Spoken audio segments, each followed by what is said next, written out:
نحمدہ و نصلی علی رسول الکریم اما بعد۔ میرے بھائی اور دوستو، دنیا میں ہم دیکھتے ہیں بہت سارے ممالک ترقی یافتہ ہیں اور بہت سارے ترقی پذیر ہیں۔ ترقی یافتہ کم ہیں، ترقی پذیر زیادہ ہیں، اور بعض بالکل بہت ہی پیچھے ہیں، اور بعض تبدیلی کے خواب دیکھ رہے ہیں، تبدیلی کی وجہ سے وہ ترقی پذیر سے ترقی یافتہ کی طرف چل پڑتے ہیں، اور کچھ ایسا بھی ہے دیکھ رہے ہیں کہ ہم دیکھتے ہیں کہ حقیقی ترقی پاکستان کو رول ماڈل بنا کر اس نے کی، یعنی بنگلہ دیش کو دیکھیں تو ہم سے آگے نکل گیا ہے، ہماری بنسبت تو ترقی یافتہ ہے۔ کوریا کو دیکھیں تو ہم سے بہت آگے نکل گیا ہے، ہمارے زاویے سے، ہماری نظروں سے وہ ترقی یافتہ ہے۔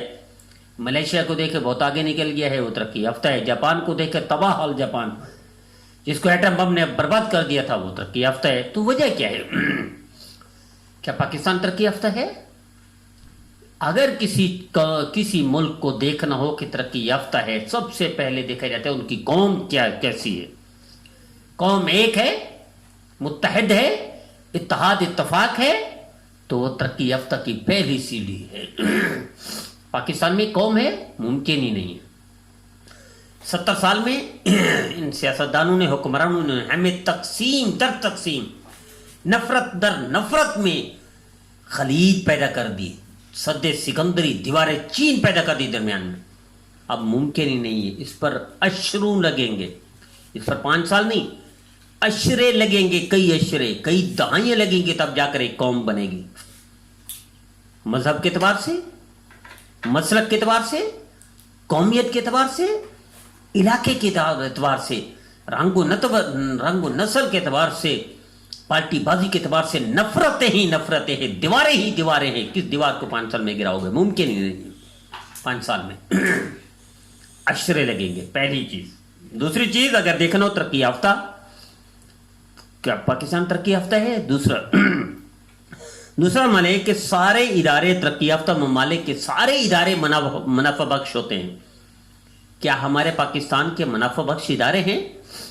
اسٹیل مل کو دیکھیں، کباڑیا، تباہ، ریلوے کو دیکھیں تباہ، پی آئی اے کو دیکھیں برباد۔ اس کے مقابلے میں نجی اسٹیل مل دیکھیں، کامیاب ہیں۔ سیاستدانوں کی، حکمرانوں کی نجی اسٹیل مل کامیاب ہے۔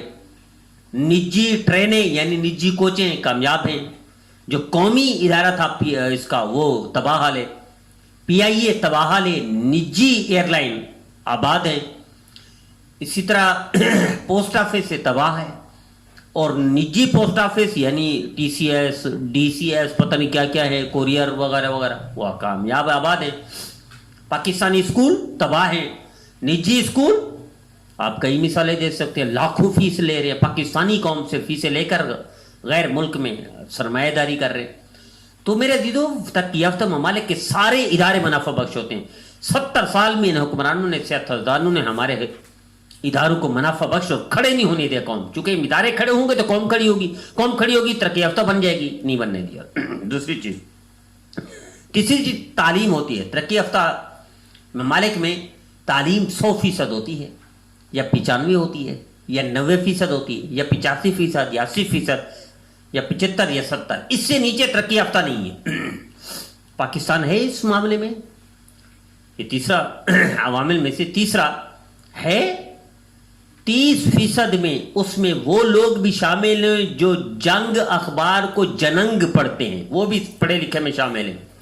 اس 30% میں وہ لوگ بھی شامل ہیں جو، مجھے اچھی طرح یاد ہے، میرے بچپن میں شادی کارڈ پہ لکھا ہوتا تھا بتقریب سعید شادی خان آبادی، تو میں نے اپنے کانوں سے سنا ایک شخص پڑھ رہا ہے، تب قریب سید شادی خان آباد، اپنی لینگویج میں، اپنی زبان میں کہہ رہا ہے۔ بے تقریب کو کہہ رہے تب قریب، سعید کو کہہ رہے سید، شادی تو شادی تھی، تو خان آبادی ہوتے ہیں تو کہہ رہے خان آبادچ۔ تو ان لوگ، یہ ہماری تعلیم کا یہ حال ہے کہ یہ لوگ بھی پڑھے لکھے میں شامل ہیں۔ الگ ٹوٹل 7 سے 8% تعلیم ہے ہماری، کھینچ تان کے 30% کی ہوئی ہے۔ آج تک ان پڑھ لوگوں کو وزیر تعلیم بنایا گیا ہے۔ سب سے کم خرچ ہمارا بجٹ تعلیم پر لگایا جاتا ہے۔ خاک ہوگی، دنیا کی 100-200 یونیورسٹیوں میں ایک یونیورسٹی بھی پاکستان میں نہیں ہے۔ دنیا کے 1000 کالج میں ایک بھی کالج پاکستان کا نہیں ہے۔ دنیا کے 10,000 اسکولوں میں سے ایک اسکول بھی پاکستان کا نہیں ہے.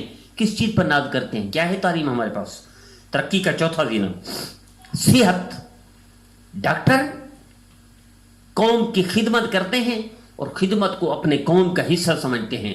ہمارے ڈاکٹر، میں آپ کو ایک مثال دیتا ہوں کہ ایک شخص ایک نزلے کا شکار تھا، اس کی فیس بنانے کے لیے کہ 40-50 ہزار فیس کر دوں، اس ظالم نے اس کو آپریٹ کیا، آپریشن کر کے 50 ہزار لے لیے اور نزلے کے علاج کے لیے. میں عینی گواہ ہوں اس کا.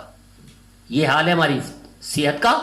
اور یہ حال ہے ہماری صحت کا بجٹ کہ آپ 22 کروڑ میں سے بجٹ کتنا ہے صحت پر، آپ اندازہ نہیں لگا سکتے. شرمندہ ہو جائیں گے آپ سن کر. تو میرے عزیزو، اسی طرح پانچواں، پیداوار اپنی ہوتی ہے. پیداوار زرعی ملک ہے پاکستان، میدان ہے دنیا کا سب سے زیادہ میدان پاکستان میں ہے. اس کے باوجود ہمیں ہر چیز باہر سے منگوانی پڑتی ہے. ہر چیز کو تباہ کیا جا رہا ہے. جو چیز زیادہ ہوتی تھی اس کو ختم کیا جا رہا ہے. یا تو پانی بند کر کے ختم کیا جا رہا ہے، یا اس کا نعم البدل کچھ اور.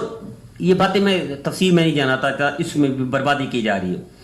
چھٹا، ترقی یافتہ. دیکھنا ہو کہ ترقی یافتہ ہے تو یہ ترقی پذیر ہے. پاکستان اس میں آ سکتا ہے. ایکسپورٹ 50% سے زیادہ اپنی ہوتی ہے. پاکستان کی ٹوٹل کتنے ایکسپورٹ ہے آپ کو بتا دوں، اب شرمندہ ہو جائیں گے. پاکستان اتنا ایکسپورٹ کر رہا ہے. امپورٹ کتنا ہے، ایکسپورٹ کتنا ہے. ترقی یافتہ ممالک کی ترقی کی علامت ایکسپورٹ زیادہ ہوتے ہیں ان کی اپنی. وہ اپنی چیزیں بنا کے باہر زیادہ بھیجتے ہیں. ہماری کیا ہے، آپ کو اس کے تفصیل معلوم ہو جائے گی. آپ کسی سے پوچھیں گے تو شرمندہ ہو جائیں گے. ساتویں چیز، قانون میں سب برابر ہوتے ہیں. پاکستان میں امیر شخص کے لیے چھٹی کے دن عدالت لگائی جاتی ہے اور غریب 20 سال جیل میں بھگتتا ہے. 20 سال کے بعد پتہ چلتا ہے یہ بے قصور تھا اور عدالت کو پتہ ہی نہیں چلتا. آٹھویں چیز، حکمران جواب دہ ہوتے ہیں. یہاں ہمارا حال یہ ہے کہ حکمران جو جواب لینا چاہے اس کو غائب کر دیا جاتا ہے، اسے پتہ بھی نہیں چلتا کہاں سے کہاں گیا. یہ حال ہے. اور اسی طرح نویں چیز، میرٹ.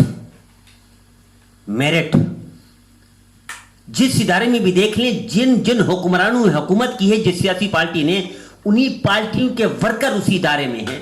یہاں تک کہ پی آئی اے میں کئی پائلٹ سیاسی بھرتی ہوئے تھے اور ابھی پتہ چلا وہ جعلی تھے. 2 نمبر تھے. جہاں پائلٹ پی آئی اے میں، ایئر لائن میں پائلٹ 2 نمبر بھرتی کی ہوں، وہاں کس ادارے کو چھوڑے کہ 700 800 400 500 بندہ اسی رحم و کرم پر ہوتے پائلٹ پر، اور وہ 2 نمبر بھرتی ہوا ہے. یہ سیاسی لوگوں نے کیا، سیاسی پارٹیوں نے کیا، اپنے ورکروں کو بھرتی کر دیا تاکہ لاکھوں روپے منتفع دے سکے. لیکن کباڑہ کیسے کیا؟ اسٹیل مل کو دیکھ لے، ٹوٹل سیاسی ورکر ہیں وہاں پر، اپنے ورکروں کو. تو یہ ایک وہ ہوتا ہے کہ میرٹ آج تک اس کو نہیں دیکھا گیا. قائد اعظم نے بنیاد رکھی تھی میرٹ کی، اور جب تک میرٹ نہیں آئے گا تو اس وقت تک سوچنا بھی ممکن ہے ترقی یافتہ. آخری چیز، قوم ملکی اشیاء استعمال کرتی ہے. قوم ملکی اشیاء استعمال کرتی ہے. ہماری قوم کا یہ حال ہے، ہمیں آج تک بتایا نہیں گیا، کسی نے اس طرف جانے نہیں دیا. آپ چلے جائیں 65-70% آپ ملیشیا چلے جائیں، 70% گاڑیاں ان کی اپنی دوڑتی ہیں روڈ پر، اور ہماری 100% گاڑی باہر سے آتی ہے. آپ کوریا چلے جائیں، 70% گاڑی اپنی روڈ پر چلتی ہے اور ہماری 100% باہر سے آتی ہے. آپ اسی طرح ترقی یافتہ ملکوں میں چلے جائیں، ان کی اشیاء، آپ صرف گاڑی آپ روڈ کو اندازہ لگا لیں، روڈ میں موٹر سائیکل چلتا ہے، باہر کا ہمارا نہیں ہے. کار چلتی ہے، باہر کی ہماری نہیں ہے. بس چلتی ہے، باہر کی ہماری نہیں ہے. کوچز چلتی ہے، باہر کی ہماری نہیں ہے. ٹرک چلتے ہیں، باہر کے ہمارے نہیں ہیں. ٹریکٹر چلتے ہیں، باہر کے ہمارے نہیں ہیں. رکشے وہ بھی باہر کے ہمارے نہیں ہیں. جس قوم کا حال یہ ہے، صرف روڈ پر اس کی اپنی کوئی چیز نہ ہو، اسے کیا حق حاصل ہے جینے کا، اسے کیا حق حاصل ہے ترقی یافتہ بنانے کا. اس قوم کو تو خبر ہی نہیں ہے کہ ہمارے ساتھ حکمرانوں نے کیا ہے. اس قوم کو تو معلوم ہی نہیں ہے. اب کسی شعبے کی، میں صرف روڈ کی مثال دے رہا ہوں، صرف روڈ کو اتنا تباہ کیے ہمارے حکمرانوں نے، 70 سال میں برباد کیے اس ملک کو، کہ صرف روڈ سے اندازہ لگا لے. سائیکل باہر کی ہماری نہیں، موٹر سائیکل باہر کی ہماری نہیں، رکشہ باہر کا ہمارا نہیں، کار باہر کی، اس میں سواری کاریں شامل ہیں، ہماری نہیں ہے. کوچز باہر کی ہمارے نہیں ہے، بسز باہر کے ہمارے نہیں ہے، ٹرک باہر کے ہمارے نہیں ہے، ٹریکٹر باہر کے ہمارے نہیں ہے، صرف روڈ پر ہر چیز باہر کی ہو اور باہر سے منگاتے اپنا پیسہ دیتے ہیں، تو وہاں ترقی یافتہ کیا خاک ہوگی؟ میرے عزیزو، اس کا حل کیا ہے؟ اس کا حل یہ ہے میرے عزیزو کہ ہم کم از کم ابتدا کریں ترقی یافتہ بننے کی، اپنی چیزیں استعمال کریں۔ کیا مطلب؟ میں نے کچھ دن پہلے عرض کیا تھا، ہم پیٹرول پمپ سارے باہر کے ہیں، تیل سارا باہر کے ہیں، کم از کم قوم یہ طے کر لے کہ تیل پی ایس او سے، یعنی ڈیزل یا پیٹرول پی ایس او سے، یہ پاکستان کا اپنا ہے۔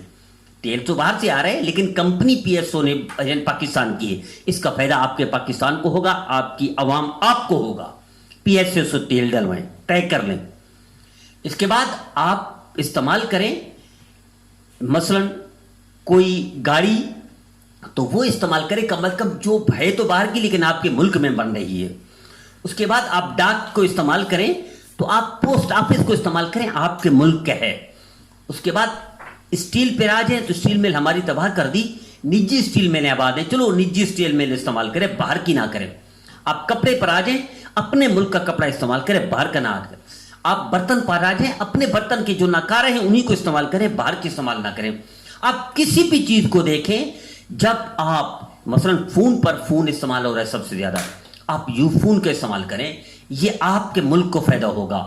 آپ پوسٹ آفس کو استعمال کریں، آپ کے ملک کا فائدہ ہوگا۔ آپ پی ایس او سے پیٹرول اور ڈیزل ڈلوائیں، یہ آپ کے ملک کو فائدہ ہوگا۔ آپ پی آئی اے پر سواری کریں، یہ آپ کے ملک کا فائدہ ہوگا۔ آپ کے ملک کا فائدہ آپ کا فائدہ، عوام کا فائدہ۔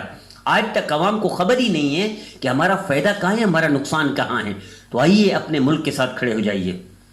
آپ کا ملک، آپ کے ادارے، آپ کی فوج، آپ کا سرمایہ، آپ کی ترقی آپ کے دم سے ہے۔ آپ آج سے طے کر لیں، ہر چیز ابتدا جو کچھ ہمارے بس میں ہم اپنے ملک کی کریں گے، کسی کی نہیں کریں گے۔ یقیناً یہی ترقی کی پہلی سیڑھی ہوگی، اگلا اسٹیپ بعد میں بتاؤں گا انشاءاللہ۔